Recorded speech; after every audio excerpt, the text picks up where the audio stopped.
Spartan Dog back. Woo. Yeah. Man. Dubs everywhere. Dubs everywhere. Dubs. Man, the AP poll just dropped. Uh-oh. We 18. Let's go, Spartan Dog. Moving on up. We are back. Yes, sir. So we are back, and the Spartan Dogs have secured 2 more wins since the last time we seen y'all. One against Oakland and the other one against Florida Atlantic. Yo, this non-conference season is coming to an end, my guy. 8-2 right now with 1 more left at the Breads, 12:30 against the Western Michigan Broncos. Big dub. Man, we only lost against Memphis and Kansas. We've been dominant so far, man. So with this display of dominance against our non-conference schedule, do you think it's something that Tom Izzo did? Did he change the schedule? Is the schedule easier, or is this team just better, bro? What's going on? Talk to me, Billy. I say this, man. I say this. This year, we played North Carolina, Kansas, Memphis, Colorado, Sanford. I'm saying all of those is tournament teams. Yes, so we sir. got 1, 2, 3, 4, 5 tournament teams, and not no bottom of the barrel. We talking maybe 8 to 1-ish with all of those teams as far as the range where they all can go. I can see that, yeah. So if I'm looking at it like that, I would say, because last year we discussed this, it was 2 or 3 blue bloods in there that we would technically say. So we got North Carolina, Kansas. That's 2 blue bloods, traditional. Yeah. Last year we played Arizona, Baylor, Duke. Yep. So 1 traditional blue blood in there. Yeah. Duke. So I would say as a whole, tougher. This year by far it's a tougher schedule. Just as a whole, right? Now, I feel like some of the teams we played last year maybe been better at that point as far as the bigger schools. But as a whole, tougher schedule. Now, I think the reason is we better this year. We better this year. And I'll say why. And it's not just X's and O's, right? This is the reason. I got 3 reasons. I'm going to go down the list. And I'm going to tell you why. And this is the stuff I'm super excited about. Because this is the stuff that makes me happy. Bringing me back to traditional Michigan State basketball. Let's go. So number 1, leading into that, with the alley-oop, we have a true MSU Tom Izzo type of point guard at the helm. The floor general, baby. Number 1, the floor general. Okay? That's number 1. We got a true point guard back running the helm, which takes the load off of Tom, lets him just coach, do the little things. He don't have to yell every other time, but we know Tom's never going to stop yelling, even if we're up 25. It don't matter. Exactly. He's going to yell. But we got our true point guard, which makes everything flows how it's supposed to flow at Michigan State, right? Right. Number 2, 3-guard rotation starting. Sorry, I keep always preface that wrong. Number 2, 3 starting guard lineup. 3 guards in the starting lineup. Yes. But a 4-guard rotation. Those to me are like one and the same because they all interchangeable, right? 3-guard rotation, 3-guard starting, 4-guard rotation, right? Yep. Now, what this allows is not just to be pretty, right? What this it has allowed us to decrease the turnovers per game, which has been killing us for years consecutively. We have high turnovers. So having all of those guards on the floor allows us to have a more organized team, more ball handling, which in turn decreases turnovers, increases assists, right? So we're a high assist team. We're a low turnover team. That equals winning basketball, right? Yes, sir. That's number 2. Number 3, and maybe my favorite, it has 2 pieces. We are back out rebounding you massively. It's not even close. We back out we dominating the boards. Shout out J-Bo. J-Bo, baby. The double machine. We are back dominating you on the boards, and we are running vintage MSU fast break basketball. Whether you make it or miss, we are grabbing that ball out of the net, kick it to the raft. Hurry up. Kick it out. We gone, baby. Yes, we back running MSU basketball. So all of those three things has got us back to traditional MSU basketball and why I think this team is light years ahead of where it was going to be. Now, before I let you get to your part, right, I'm going to ask you something within this, and I know you got a response to this too, but within this, right, I'm watching the podcast the other day, right, and they had, I can't remember the name of the podcast or whatever, so my bad on that, but they had Steven Izzo on there, the legendary Steven Izzo. Steve Izzo said, this team is a top 3 Tom Izzo Michigan State team of all time. Top 3.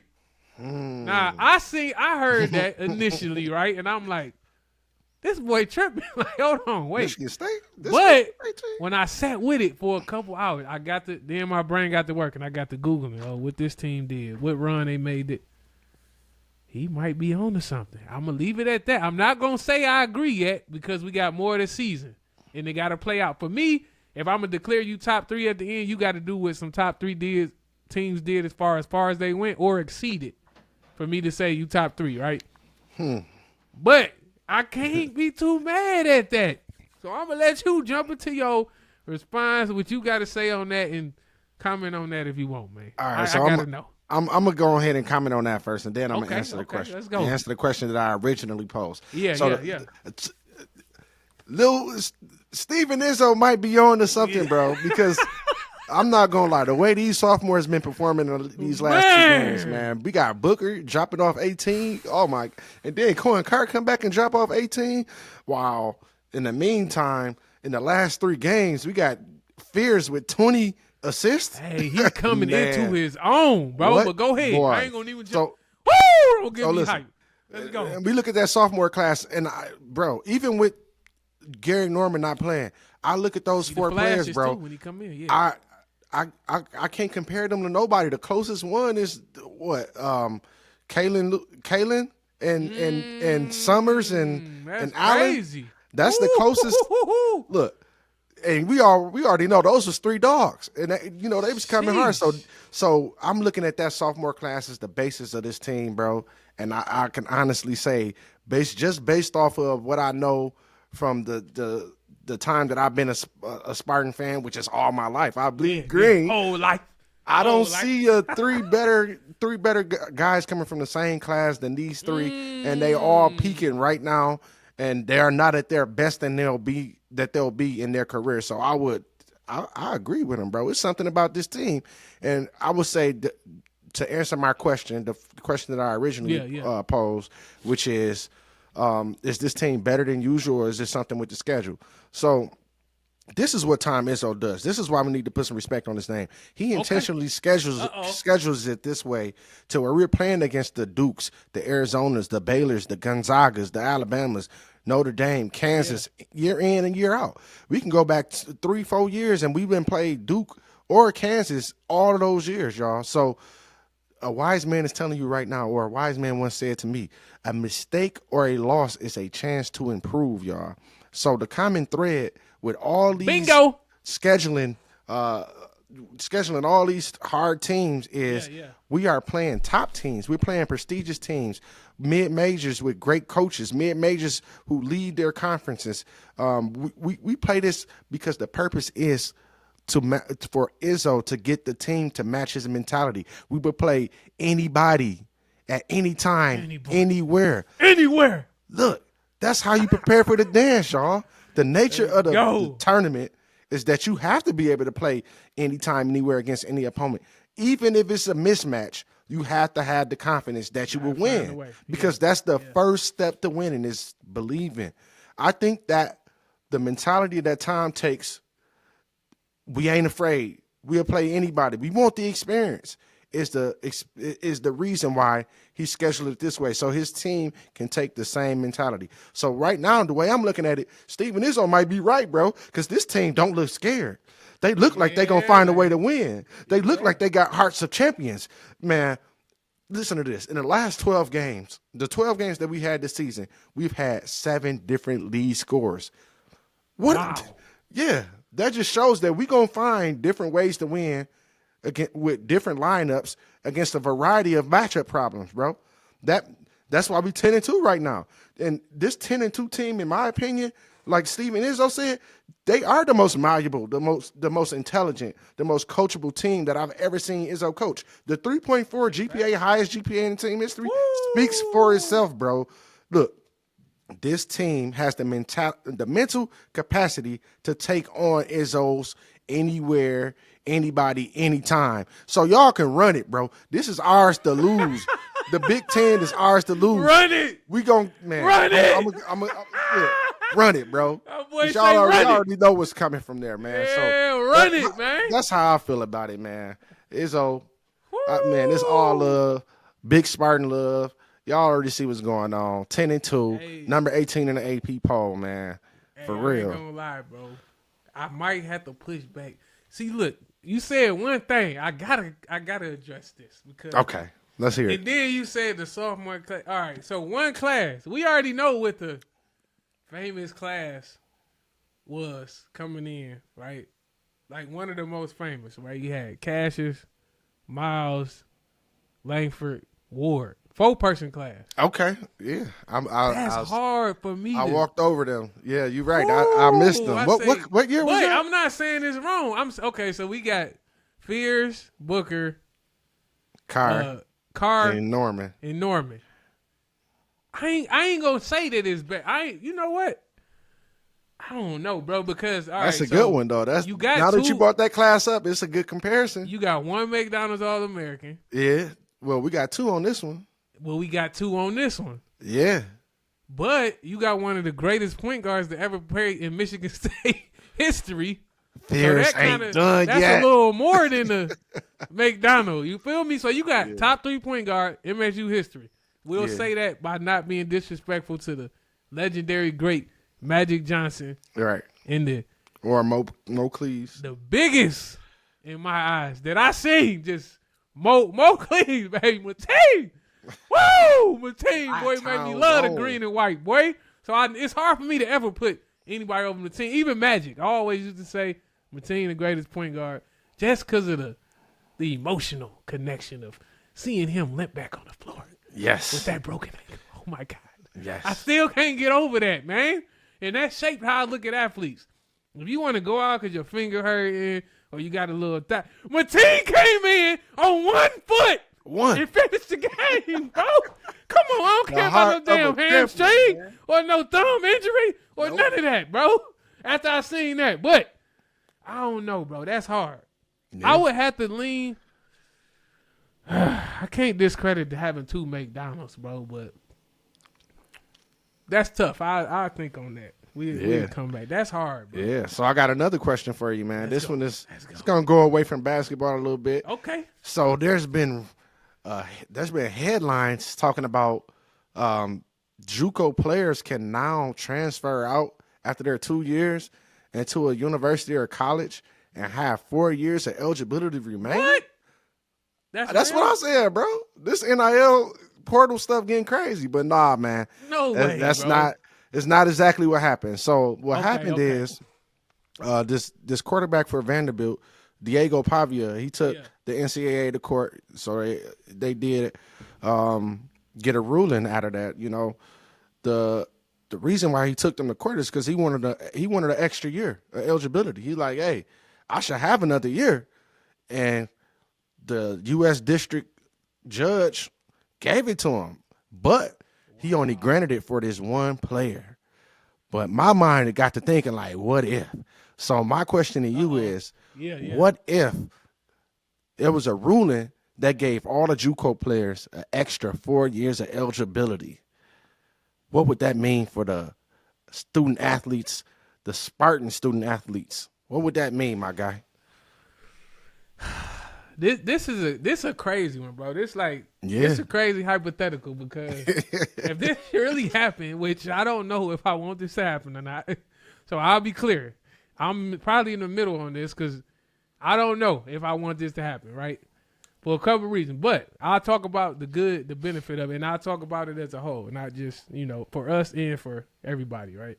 So, for one, if you good enough to play at the Division I level and you go the JUCO route first, for one, is on the positive side, the benefits it'll boost your NIL, right? Your NIL gonna be way higher than it was coming out of high school because one, you wasn't even ready to play, so you probably would have got 10,000 on the NIL. You feel me? 5,000. Wow, that's a good way to look at it. Yeah. But if I go to JUCO, and obviously the only JUCO players they're offering is like the All-Americans, the best corner, the best top 5 corners, the top 5 receivers, top 5 quarter. You ain't offering everybody a JUCO because you there for a reason, right? You're not good enough to play. But if you're good enough to play and get offered, that NIL value going to be way higher, bro, because you probably the All-American corner, the best this in that state, the country, your rating, you highly sought after, right? So you like those high school recruits that was 4 and 5 stars coming out because you a JUCO. So you jump over all the 3 stars in whatever class you come out, right, that year. You jump over the 3s and some of the 4s. Wait a minute. The way you saying it, this is like they coming in as freshmen. They coming in as fresh. So look, they not losing. They not gonna lose. So let's just because the hypothetical is you play junior and you come in and you still got all 4 years. So now I'm a super advanced freshman. Right. Mentally, I'm a 4-star, but at first I was a 2-star. Bro, you jumping over all of the 3 stars and the 4s. Yeah. Not a 5 or a 5+ because that's a 5. But the 4, I say that because now I'm as good as a 4-star coming out, but my experience, I can play as a college player now. So I'm more mature. I done went through going to class, doing my homework. I done did all that on a smaller scale, so I don't got to adjust to the college life. Y'all got to adjust to the big university, but that's small if you already been in college. So I adjust to the college life already. You ain't got to worry about me on that, coach. I'm ready to play ball. I know everything I need to know. I ain't the game speed. It's a little faster, but junior college, so he's playing kind of fast, not D1 fast, but it's a smaller adjustment, bro. So what I would say basically is this, right? Because I'm saying a lot. I'm talking in circle a little bit. But so what I say is they basically are making the NCAA a semi-pro league. If that was to happen, right? I like how you put that, yeah. Because now it's a developmental league. Because I'm taking high school kids that may not have been ready, and I'm making them ready to play right now. You get them right now, you can plug them in and they can play. And you got 4 years of this. So now you got an older, more mature kid, and he's ready. Because with age comes wisdom, usually. I won't say all, but with age comes wisdom and maturity. So now you got a kid that's not a kid playing-wise. He's an adult playing, but he's a kid physically and all of this. So it's a developmental league, right, from that standpoint. Yeah. Now, the level of play will be so much higher because, like we stated, you're ready to make an impact and play. You've already played, right? So minimal mistakes because of the maturity level, and I'm ready to play. You ain't got to tell me all this stuff. You got to tell the true freshman. So from a player standpoint, it's great because not only is it make you better or develop you more before you get to that high level where you could really play at your highest level to see do you belong there, right? So on that standpoint, it's good.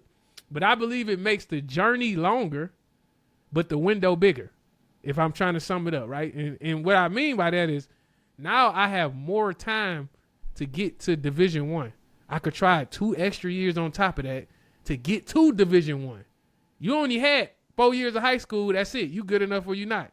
Now, and you can go to JUCO, but odds are the ones that do that, you usually, you are what you are, right? Unless you got bad grades or you was a class clown or you just didn't give a shit. That's what I was thinking about. This is an opportunity for the dudes with the bad grades. Them too. You feel me? So it's like, bro, it's a benefit. I don't see a negative on the player side. You know how many dudes I know that would have been stars if they would have had the grades, bro? At least one more year to calm down. You know how many dudes in the hood I know? Like, bro, he's the best player right now. He never even went to college. This nigga supposed to be in the NBA. You feel me? So it's like, bro, from that standpoint, I don't see it bad for that because it helps you. It extends your window to make it to college. And you got late bloomers everywhere, bro, who they become crazy after like 2 years or they go to college and now they like juniors and they could do that in the freshman year. Grow muscle. Bro, it's so much dip. Like, I don't see it bad. So if that was to happen, it'll be really dope for that to happen. But on the negative end, you got really old players, right? So it's like, I don't see how that's a negative, though. But that's the only thing you can really say, right? Because you're not taking away. You're really giving more kids more opportunity or a bigger window. Right. So yeah, longer journey, but bigger window. What you want? Yeah. So hey, that's crazy if that happened, bro. Right. So developmentally semi-pro. College will be officially semi-pro if that happened. Yeah. Officially. That makes sense because now you're getting paid.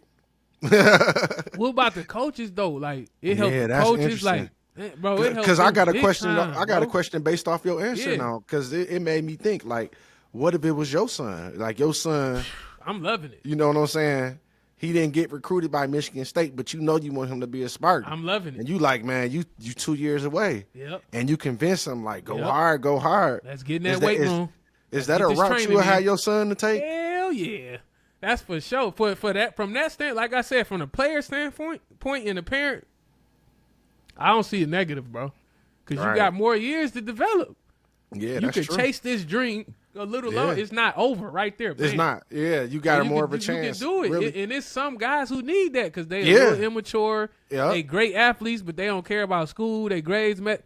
Bro, you get them a little bit to mature and maybe rethink about life. Even from a life standpoint, bro, it's phenomenal, bro. And another part that if this happened may help is a lot of kids get rated wrong. Like the star system is kind of flawed. So clearing it up right there. Yeah, so you get these other kids a chance to go and give another level of tape on top of the tape that they already gave you. Yeah. A lot of these kids get over recruited. That's what it comes down to. That's facts. Even right now with the portal, high school kids are finding a harder time to get into bigger programs. That's a great point right there. That's the nature of it. Point. Yeah. That's the nature of it, man. The transfer portal not having the limits is making it harder. And of course, if you're a college coach, you want somebody that's acclimated to college already. So this made me think like, if they do something like this, what would stop a school like Michigan State from finding a community college that they are in cahoots with? They run the same offensive you got to system. lock in with a JUCO. And they're like, okay. They're like, okay, man, you're not good enough for us this year, recruit, but if you go to this JUCO for 2 years, you'll be ready to come out here and play for us. You'll be Don't get me hype, baby. What does stop a school from Michigan State, like Michigan State, from doing something like that, bro. Man? Listen, that happens anyway, but now it's gonna be, like I feel like if you hire a coach, you hire a coach that got connections to a JUCO now. You know what I'm saying? So I feel like it's interesting. And another part about it is, man, Tom Izzo does not like the transfer portal. But Tom Izzo loved him some JUCO players. I'm telling you, over the years, even before the transfer portal was a thing, he bought JUCO players. Imagine if those JUCO players came with 4 years. Oh my God! Now we talking about a different Tom Izzo. I like it. I know Tom like it. Man, that's Tom Izzo wouldn't be against that one, bro. You made a great point on the now with the players, like you said.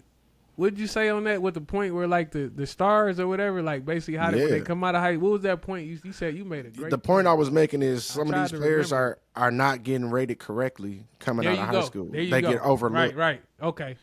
That's great, bro. That's because it's hard to rate, bro. It's so many players, like so many, hundreds. They miss more than they hit. Hundreds per city. People always go on I want a 5, I want a 4, but they miss more than they hit. Like, some stuff is like you watch the film is okay. This obvious. This guy gonna be in the NFL in 3 years, but it's not always like they miss, bro. They're humans that's rating players, and half of them never played a game in their life. Gems. They're just going off of like what I rated this other guy, or he compared it. They never even stepped foot in the cleat, so they have no idea what even goes into making someone a great player.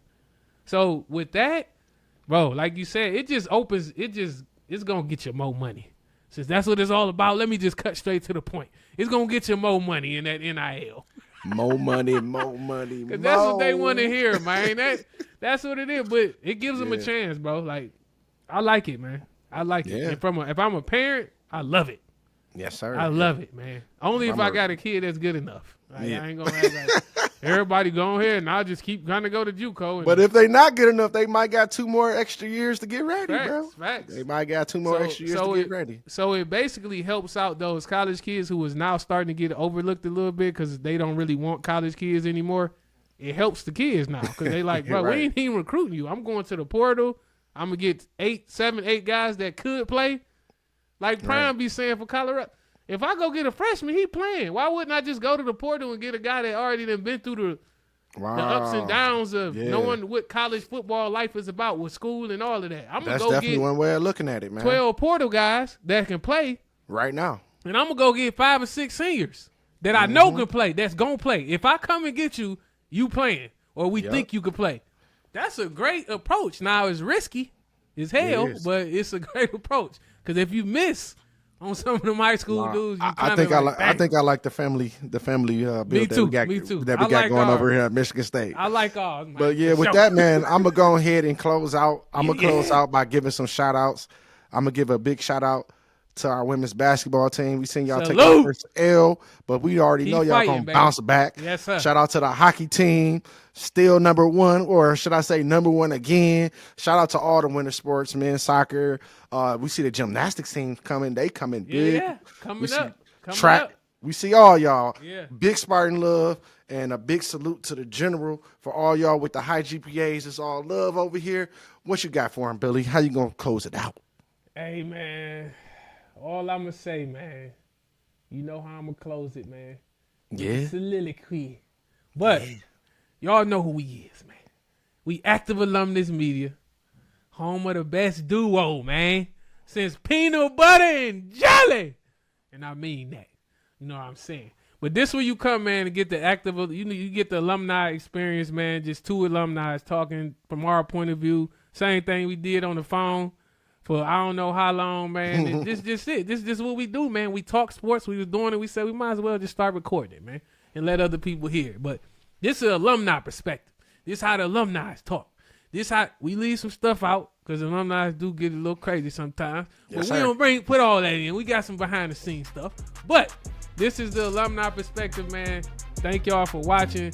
If y'all love what we do, man, we still growing. We still working out kinks. We still getting the best that we could be. We getting better every time, man. We growing. 2% every time we do this. So if you like what we do, man, please do not forget to subscribe to our YouTube channel, which is most important because that's where we drop all the latest shows, Active Alumnus Media. All our social medias as well, Instagram, X, YouTube, all of that, man. So shout out to y'all, man. And if y'all don't do nothing else, lead with love. Go Green!